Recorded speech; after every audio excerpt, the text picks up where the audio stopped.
السلام علیکم ورحمۃ اللہ وبرکاتہ۔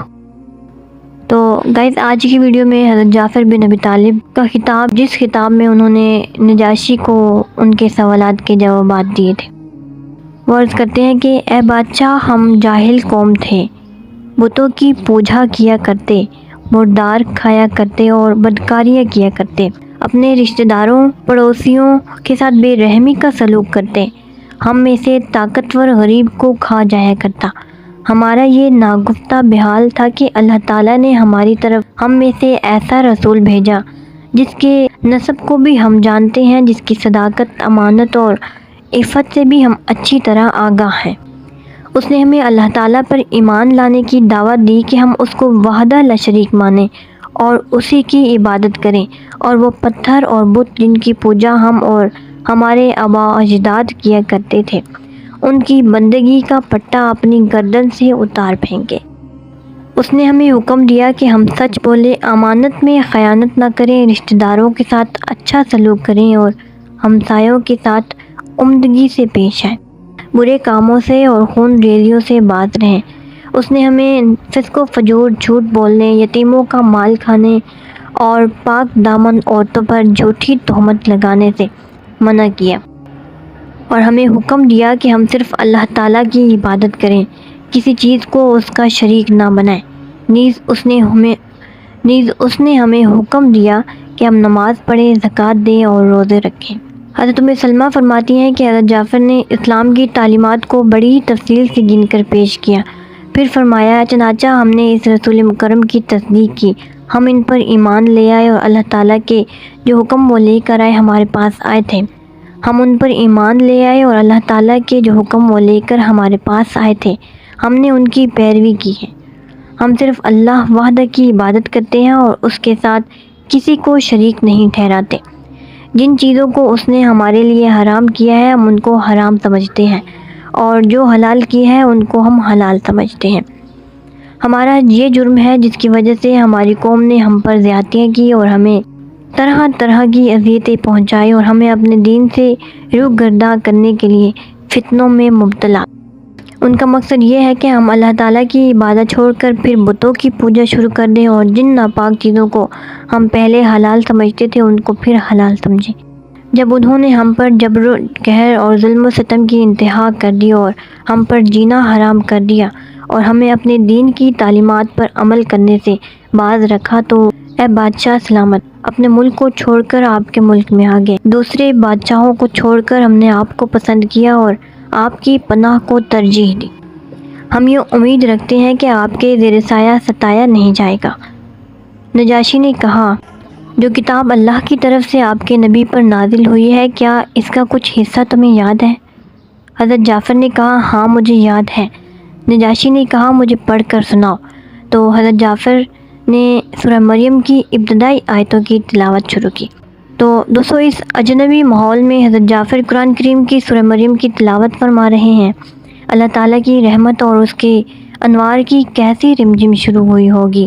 آپ تلاوت کر رہے ہیں اور نجاشی پر اور عیسائی علماء پر رکت طاری ہو جاتی ہے، اور ان کی آنکھوں سے آنسوؤں کے قطرے ٹپکنے لگتے ہیں، یہاں تک کہ ان کی کتابوں کے ورق ان آنسوؤں سے بھیگ جاتے ہیں۔ جب آپ تلاوت فرما چکے تو نجاشی نے اپنی رکت پر قابو پاتے ہوئے کہا، بخدا یہ کلام اور وہ کلام جو عیسیٰ علیہ السلام لے کر آئے، یہ ایک ہی شمع کی شعاعیں ہیں اور یہ ایک ہی چشمے کی موجیں ہیں۔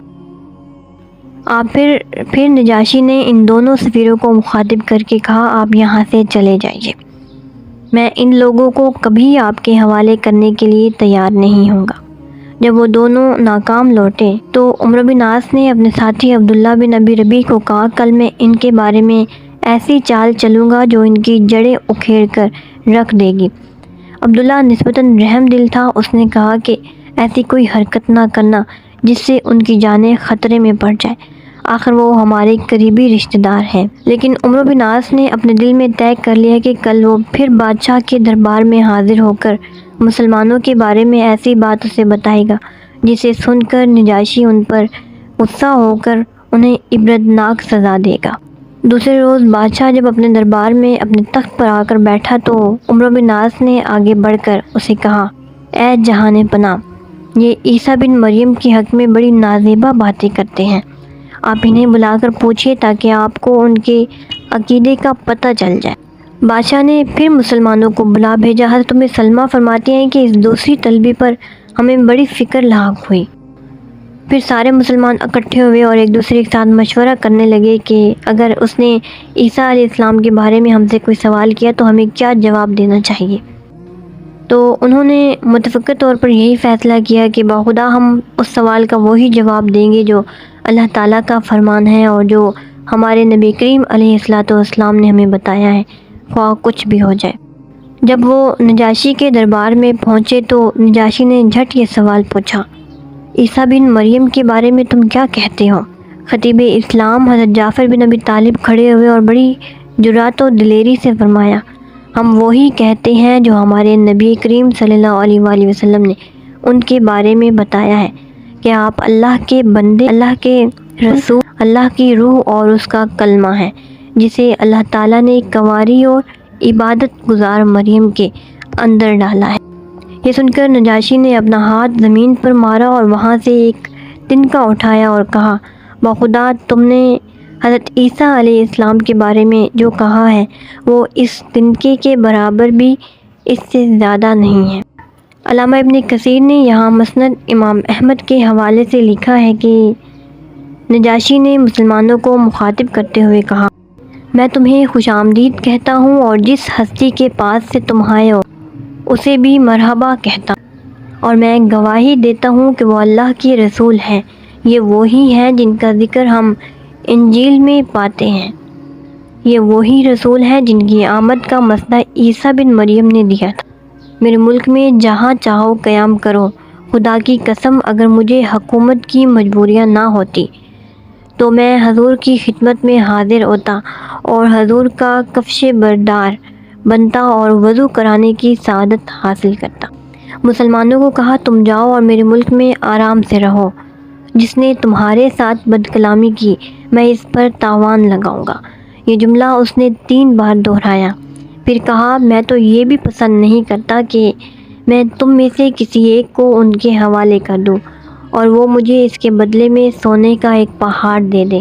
پھر بادشاہ نے اپنے درباری کو کہا کہ ان مکہ والوں نے جو تحائف دیے ہیں وہ سب انہیں واپس کر دو۔ میرے خدا نے جب یہ ملک مجھے واپس دیا تو مجھ سے رشوت نہیں لی تھی، نیز اللہ تعالیٰ نے میرے بارے میں لوگوں کی بات نہیں مانی تھی، تاکہ ان مسلمانوں کے بارے میں اب میں لوگوں کی بات مانوں۔ اس طرح یہ دونوں مکہ کے نمائندے ناکام لوٹے۔ دوستوں آگے اس کی مزید ڈیٹیلز بھی ہیں اور کچھ واقعات بھی ہیں، تو انشاءاللہ وہ نیکسٹ ویڈیو میں آپ لوگ کے ساتھ شیئر کروں گی۔ اللہ حافظ۔